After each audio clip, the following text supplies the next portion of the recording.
నేర్చుకుందాం.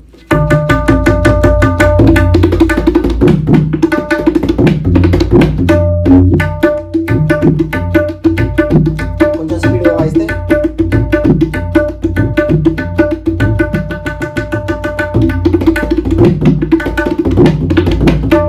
సో ఇది ఎలా వాయించాలో చూద్దాం ఫ్రెండ్స్.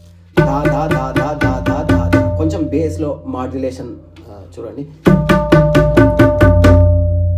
తర్వాత దా గెడ్ నా తెర దా గెడ్ నా తీర తక తీర. మళ్ళీ స్లోగా దా గెడ్ నా తీర తక తీర. సో దా దా దా దా దా దా దా దా దా గెడ్ నా తెర. తర్వాత గెతగ్ గెతగ్ గెతగ్ గెతగ్